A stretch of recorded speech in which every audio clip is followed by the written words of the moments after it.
Evan Rusike is a Zimbabwean footballer who plays for SuperSport United in South Africa. Who is Evan Rusike? Stay tuned on International African Net to find out more.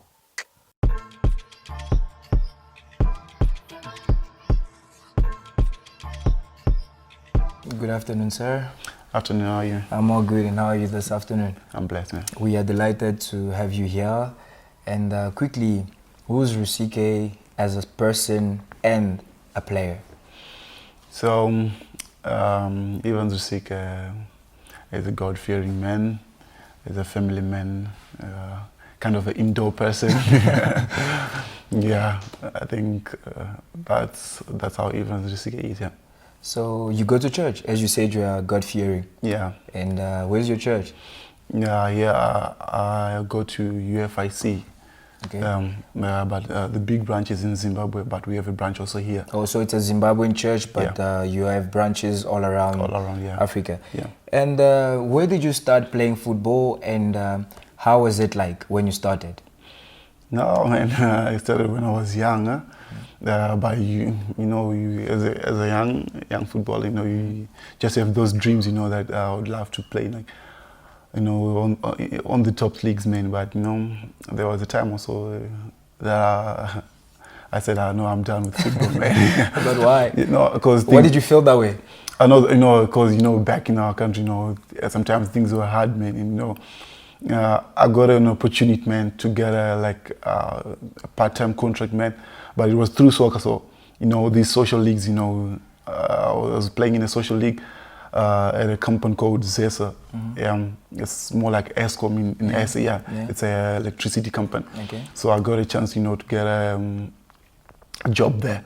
Through soccer. Okay. Yeah, so I was playing soccer weekend, but during the week I'm working. Okay. So I just said, no. It was challenging, right? Yeah, no, they were paying more than soccer, so I said, no, let me just go with the job. But no, if you have people around you, who believed in you, through that, those kind of situations, like I'm playing for Zesa, the electricity company. Yeah. We traveled in another province to play with another teams also that side, and there were coaches also from that region, and they are like professional coaches. They said, why are you playing in the social league? You are so talented and all that. And I said, no, football is not paying. So you wanted more money. That's why you did not really pay much attention to football. No, I can't. Okay.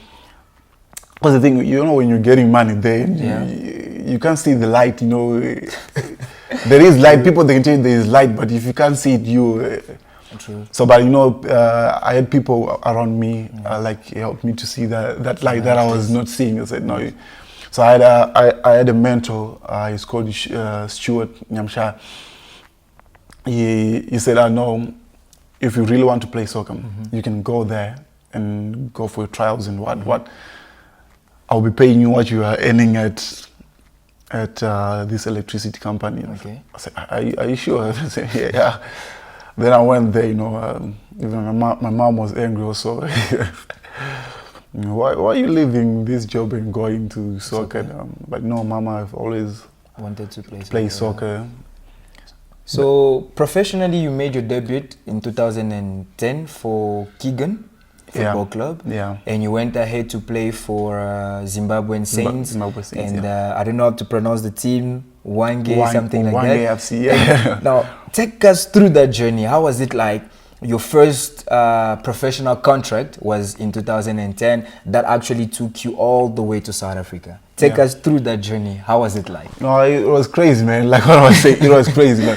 Because the Kiglon part of the deal, I signed a contract with Zimbabwe Saints before I went to Kiglon. Okay. So when I signed with the Zimbabwe Saints, I was young, because in Zimbabwe there was this rule of signing 5 young players.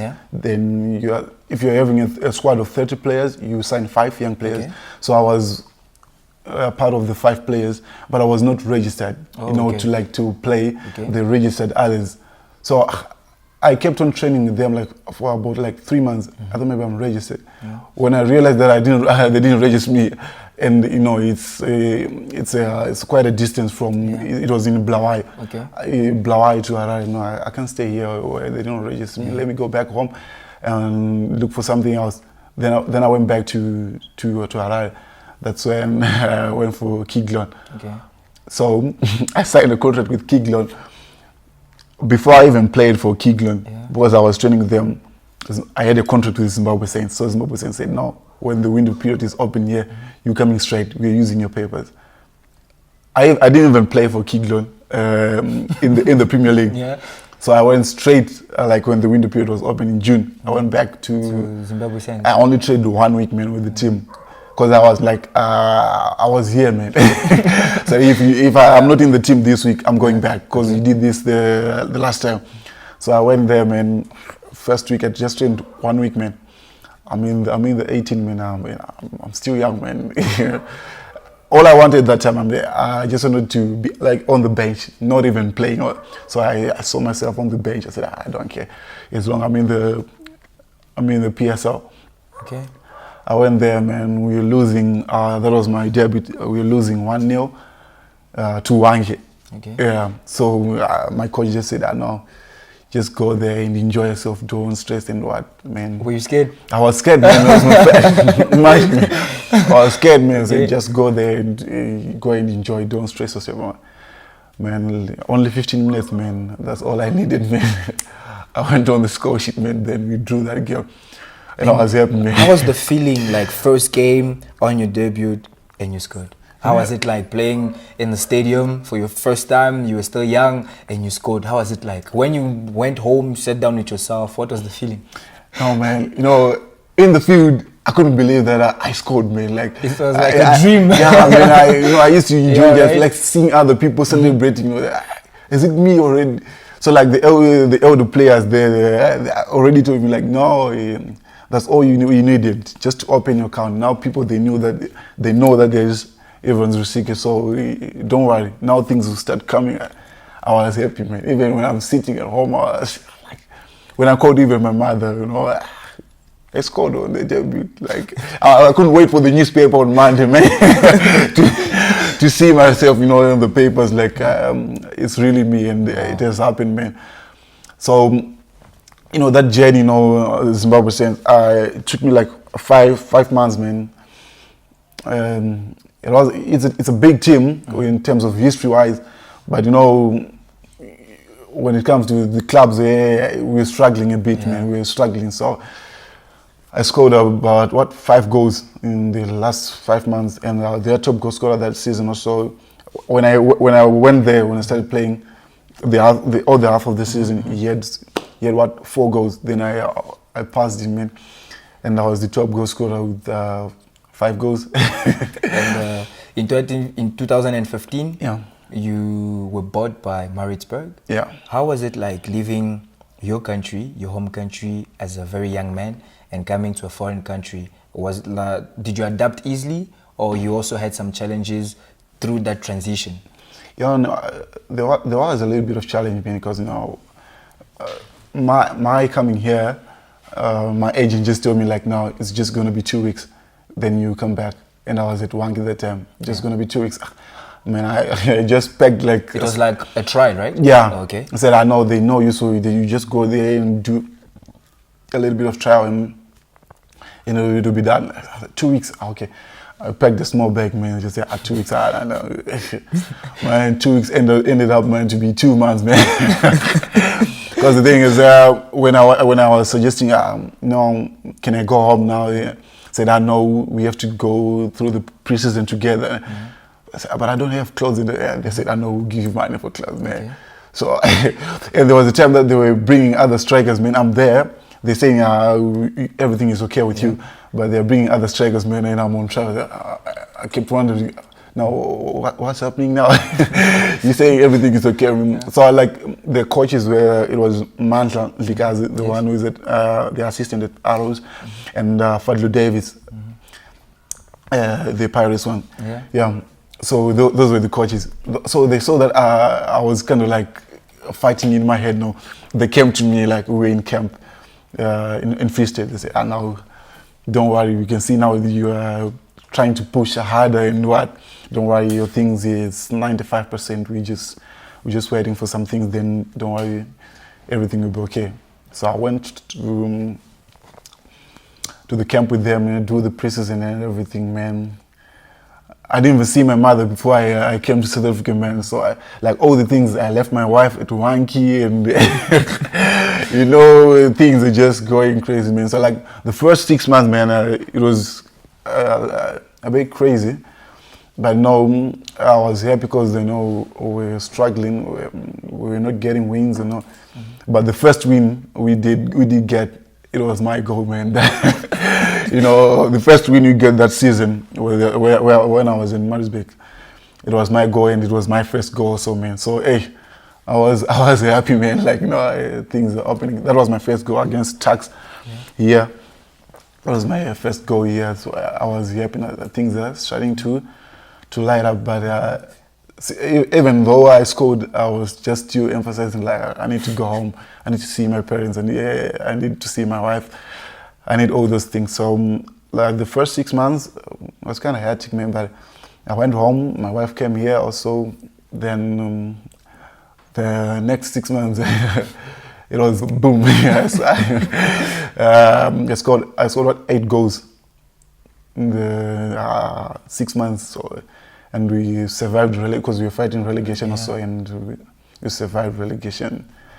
And it was a roller coaster, but I was happy. So, you know. I believe those performances got you another ticket to SuperSport United, where you are currently playing. Yeah. So how was that transition from Maritzburg coming to a big dog, if I may put it that way? Yeah. Maritzburg compared to SuperSport United, Maritzburg is not really a big team, but now you're playing for the 4th biggest club right now in South Africa. How is like that transition for you? Yeah, you know, like all of my transitions, man, they're a little bit crazy, man, because, you know, the transfer to SuperSport, it happened like, actually I was on my way to church, man. Then my chairman said, no, they want you, do you want? I said, no, I want.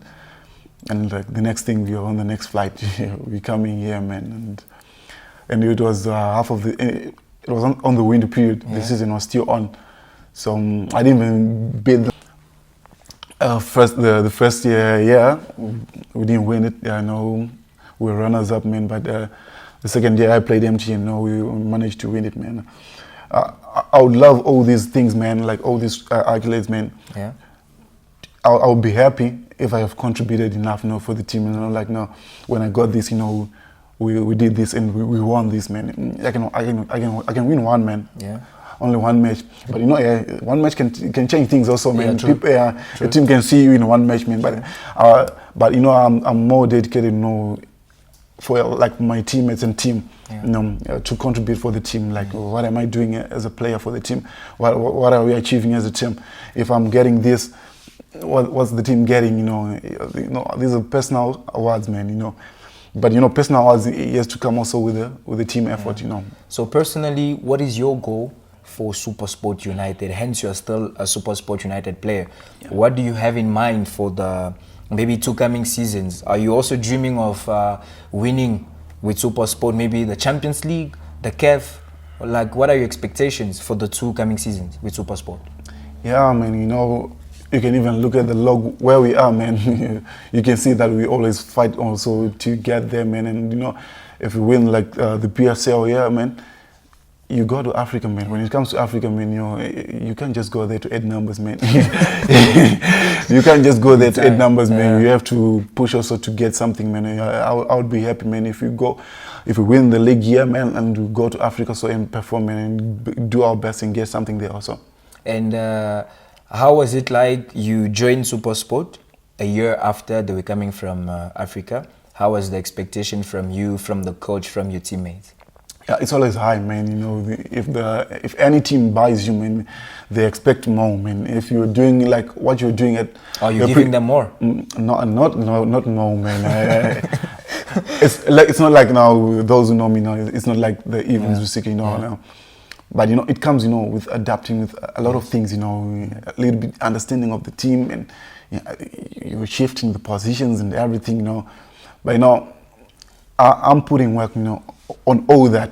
Yeah. Like you just have, as a footballer, you just have to adapt, man, to all those things, you know. You can't have all the situations like, you know, the same environment you had at Maritzburg, at Wank and what. No, it's obviously it's gonna change. So it's up to me to step up or step down, right? Yeah. So I can't say I'm like, even I was disappointed with myself. No. I was talking to my chairman when he gave me the top goal scorer for last season. You top goal scorer, just this goals. And even me, if it was me, I wouldn't say no. I would accept it. But no, you are happy that I did score all those goals. But as for me, I can't be top goal scorer with just less goals like that. You know, but I'm working to rise up my bar where I need to be. Yeah.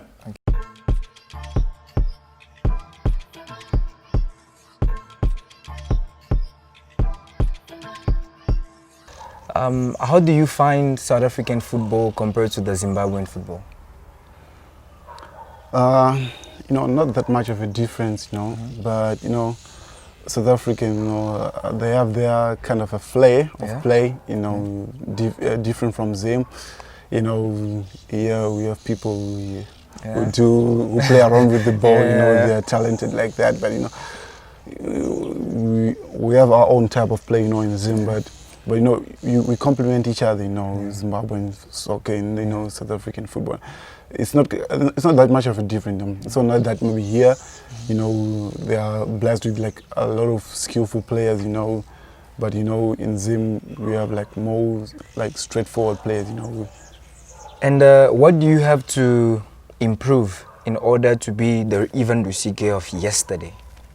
Or maybe a better Evan Rusike? Like, what do you have to improve so that people can still remember you as the Evan Rusike that was in Maritzburg scoring amazing and powerful goals? Yeah, you know, first things first, you know, for people to know you, man, it's all about goals, man. Yeah, it's all about goals, you know. If people are talking about me, they see all those goals, man. Yeah. So the first thing that should come in my mind, goals. Yeah. You know, creating for my teammates, you know. Okay. I think that will make me like the Evan Rusike people that, you know, creating goals and scoring goals, yeah. And which player do you like to resemble when you're on the field? Samuel Eto'o, DJ Drogba, Suarez? Which striker do you really resemble to? Like, when you look at them, you're like, I play like this guy. You know, I love Aubameyang, man. Because, you know, he has those kind of things that I have also, you know. He has pace. You know, he's not that like physical fit, man, but, you know, he can hold the ball and he has a lot of tricks, you know, when it comes to the box, yeah. And talking about the national team, your first goal came, I think, against Swaziland. Yeah. In the qualifiers of 2017 AFCON. And how was it like playing for the national team and you were playing home? Yeah. And then you scored. How was it like? You know, in Zim, no, that's different because it was not a club. Now it was the whole country. Yeah. The stadium was like you know, packed, and you scored. So how was it like? Take us through. I just wanna imagine how was it like. No, it was overwhelming, man. You know, when it comes to stats like that, man. Yeah. My first goal, like, to be recorded on the stats, it was that one, man. But my really first goal was against Comoros, like in the national. It wasn't like a recorded game, like a CAF game, but it was against Comoros, you know, in a small stadium called Rufai Stadium. It's packed, man. It's just full, man. The feeling is just it's amazing, man. I'm telling you, it's amazing. Because, like, you know, in Zim, you know, we have like amazing supporters, man. The crowd is always like. Packed. Any home game we play, man, it's always packed, man. That reminds me of the game against DRC. Eh? Yeah. That game was scary. That game was scary. Yeah, man. So scoring, man, for a national team, man. Even if you are away from home, man, you can actually feel like their celebration. Even if you are away, I don't know, like Egypt or where, man, you can feel that my country is celebrating with me. And you've played 2 games already for the Cameroon African Cup of Nations. you lost against Algeria, but you won against Zambia. So do you think the Warriors are going actually to qualify easily for the African Cup of Nations in Cameroon? No, it won't be easy, man. Already you got 3 points. Yeah, but it won't be easy, man. Like right now, football is changing, man. There are no so-called small teams. Every team, people they're investing in this game. We saw it when you played us against Somalia, man. We thought maybe it's just Somalia, man. But I'm telling you, those guys, they show us flames, man. We won that game, but it was difficult. We sweated for our win, man. There are no small teams now, man. People are working hard, man, and they're investing in this game. Yeah, and what is Evan Rusike planning to do after football? As hence we all know, Evan Rusike is just 30. You are still young in age, but football-wise, you are actually going towards your retirement. So what are your plans, if I may put it this way, after football? Yeah, right now, man, I have my side hustles, man. Outside the football, man, I'm doing something, I have elder brothers, people who are mentoring me, like how to manage the money, man, and all these things, man. People, they always remind, that's the thing. So as football players, we have people who always tell us, like, invest wise, invest. So now, if I may ask, why do you always go broke after football? Is it like, whenever we see soccer players, some of them go broke after football? Like, is it because they did not know how to invest? Or it is because they did not have proper advisors? Like, what's going on? It's both, eh? Having people, who advise you. Yeah. But, that's the thing with us footballers. We have people who advise us, but we tend to forget, like, we think like we keep on playing, we live the now life. We don't think about the future. Yeah, about tomorrow, yeah, we live the now life, so if we have people who are like, every time if you get your salary, you say like, what are you doing? Or those kind of things. You have, like, the people who surround you, man, like they contribute a lot, man, when on this like life after football, man. Are you thinking also like maybe of going back to school, just like most of these soccer players today? When they finish, maybe they go into coaching, or maybe others are becoming lawyers, others are becoming business people. So what are you thinking? Like, do you want to invest on properties? I don't know. What are your plans? You want to go back to school? Maybe tomorrow you also become a coach and lay a foundation for yourself. When you say in school, I say in coaching clinic or what? Or school-wise? No. I'm talking about both. Like coaching and school. To be honest, man, if I would be coaching, man, I would be doing it for the love of the game. Not as in like I'm waiting to get money and relying on the salaries of like I'm getting paid as a coach. No, because I still have time, to plan properly. Like, if I'm doing all those things, like I can do it maybe out of the love of the game. But education-wise, some things they push you, like you don't have an option. If you have to do things, you have to have like a diploma or a degree. So if I come across those things, man, if I have to, man, I have no option but to go. If it's helping me and my family, man, to live well, so I have to. That's amazing. It is said that most of the soccer players are using witchcraft so that they can be on the top level of their games. Do you believe in that? Yeah, people, especially in Africa, man, people are doing crazy things, man. But I'm a believer, man. I just believe if you work hard, man, and you pray hard, God will do the rest, man. Amen. So truly, personally, I believe, no one has power than God, man. Amen. God has like all the power of all the things of this earth, man. That's good. So you can say which is you can go to your whatever. I don't want to say whatever. Do your own things, but at the end of the day, man, it's God who gave that person a power. So why can't you just pray to God who gave that person a power? He can give you everything you want. That's so. Amazing. I just believe, man, God gives you everything. In the first place, it's not that person who gave you the talent, it's God. True. So why are you running to that person? Run to the person who gave you the talent. You get all the answers there. That's true. Yeah. Thank you, Mr. Evan Rusike, for having International African Net this afternoon. Thank you for having me. It was a pleasure. Thank you.